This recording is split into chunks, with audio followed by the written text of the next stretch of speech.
हिफाजती मुहिम का आगाज़ किया गया है जिसके लिए हमने कल प्रेस क्लब में भी एक फंक्शन अरेंज किया था और लोगों को ये आगाही के लिए हमने उलमा कराम और मीडिया के हज़रात को दावत दी थी और अपना पैगाम सुई सदर की तरफ से आप लोग तक पहुंचाया था।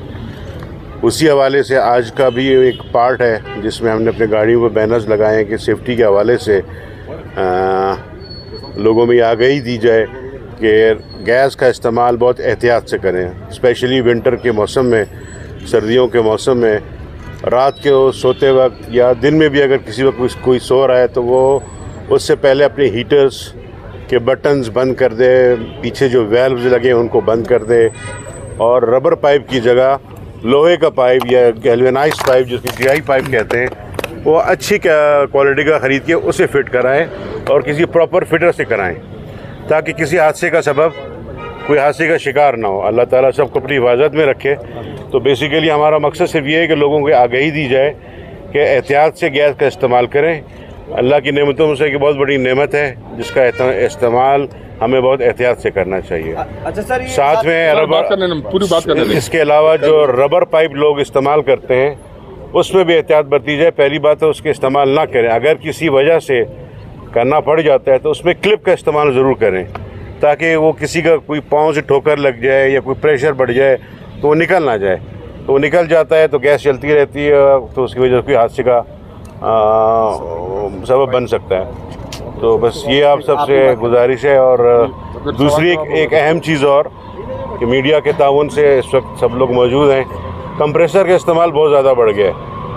हम मौसम के हिसाब से अपने गैस के प्रेशर्स को मेंटेन करते हैं और कोशिश करते हैं कि अपने हर कस्टमर तक गैस पहुंचाएं। तो उस हवाले से लोगों को चूँकि आदत पड़ गई है कि जी वो बड़ा फ्लेम, उनको इतना फ्लेम चाहिए जिसकी ज़रूरत नहीं है, गैस इतनी हो कि आपका काम चले। लेकिन लोग कंप्रेसर लगा के जो 4-5 घरों की गैस खींच लेते हैं जिससे लोगों की भी वो हक तलफी होती है। तो मीडिया के ताउन से आप लोगों तक ये बात पहुंचाएं कि कंप्रेसर का इस्तेमाल तो गैर कानूनी भी है और गैर महफूज भी है, तो उससे इज्तनाब करें। सर दो सवाल है। एक तो ये है कि इस टाइम लोगों की ये भी अभी शिकायतें चल रही है कि गैस के जो बिल हैं अभी तक ज़्यादा आ रहे हैं। देखें, गैर एलानिया लोड शेडिंग तो सुई सदर गैस कंपनी करती ही नहीं। लोड शेडिंग होती है बिजली के हवाले से, आप बटन बंद कर देंगे लाइट चली गई। गैस का ऐसा कोई सिस्टम नहीं है। हम लोड मैनेज करते हैं, मुख्तलिफ टाइमिंग्स में हम गैस की सप्लाई रखते हैं। लाइक सर गर्मियों के मौसम में जो मील टाइम है, खाने के टाइम थे, नाश्ते का टाइम, दोपहर का टाइम, रात का खाने का टाइम, उसमें हमारी कोशिश होती है कि लोगों तक गैस पहुंचे। जो दरमियान का पीरियड है उसमें हम गैस की मैनेज करते हैं ताकि हम गैस इतनी रिज़र्व कर लें कि उन टाइमिंग्स में गैस सप्लाई कर सकें जिसमें ज़रूरत है। अच्छा सर, ये बताएं कि बलूचिस्तान हाई कोर्ट ने जो फैसला दिया था कमीशन की रिपोर्ट पर, तो उस पर तो काफ़ी लोगों को, बल्कि मेरे ख्याल में 99% लोगों को रिलीफ मिल चुका है। काफ़ी लोगों के बिल, कस्टमर्स के बिल माइनस में चले गए हैं, कुछ लोगों के बिल कम हो गए हैं। तो उसके हवाले से तो ऐसा कुछ नहीं है। हाँ, ये ज़रूर है कि अगर नवंबर 2023 से पहले के अगर लोगों के बकायाजात हैं तो उस पर बलूचिस्तान हाई कोर्ट का ना कोई ऑर्डर है ना हमारी तरफ से उसमें कोई चीज़ है। वो आपके ही ताउन से लोगों को ये बताएं कि उसकी इंस्टॉलमेंट करवाएं, वो बिल जमा करें। अच्छा सर, बलूचिस्तान की पहला सवाल आपका था कि डिमांड और सप्लाई। पूरे पाकिस्तान में इस वक्त गैस की जो सप्लाई का इशू है वो ज़ोर पकड़ता जा रहा है क्योंकि हमारे पास डिमांड ज़्यादा है, सप्लाई कम है। गैस के रिजर्वायर्स कम होते जा रहे हैं। हमारी रिक्वायरमेंट 1200-1250 MMCFD है जो कि कम होकर तकरीबन कुछ 700 MMCFD पर आ गई है। तो उसी में हमने सिंध और बलूचिस्तान दोनों को चलाना है। तो लेकिन हम ये कोशिश करते हैं कि सर्दियों में सिंध से गैस डाइवर्ट कराते हैं इंडस्ट्रीज़ की गैस वहाँ पे बंद होती है और वो बलूचिस्तान की तरफ डाइवर्ट करा के हम विंटर में, हमारी कोशिश होती है कि हम गैस पूरी तरह से सप्लाई कर सकें। आउट सेशन के हवाले से जो आगाही मुहिम का आप बता रहे हैं, तो वहाँ पर भी हमने अपने बैनर्स और लोगों को, जोनल इंचार्जेस को इन्फॉर्म कर दिया है। ऑफिस में हमने बैनर्स लगवा दिए हैं, ब्रोशर्स सर्कुलेट करवा दिए हैं कि जी यहाँ पे आग मुहिम के हवाले से लोगों को आगाही दें। गाड़ी भी ब्रांड हुई है, गाड़ी भी ब्रांड्स हुई हैं, उनकी गाड़ियों पर बैनर्स लग गए हैं। तो हम तरतीब है।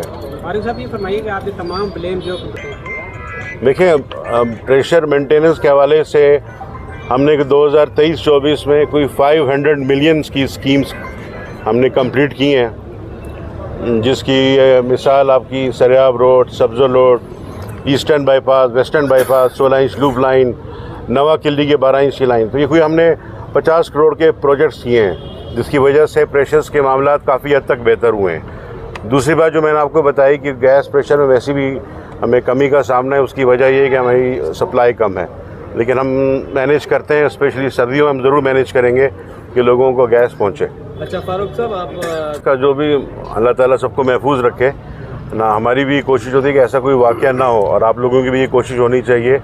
असल में लोगों की गफलत की वजह से ये होता है।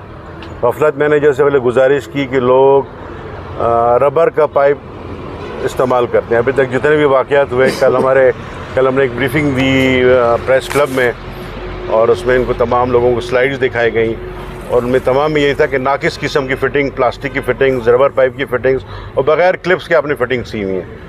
तो वो तो किसी वक्त भी निकल सकती है और कोई ना कोई हादसा हो सकता है। फारूक साहब, सवाल ये है कि देखिए, नालायकी वाली तो बात भी नहीं है, ना आप कोई अल्फाज इस्तेमाल नहीं करने चाहिए।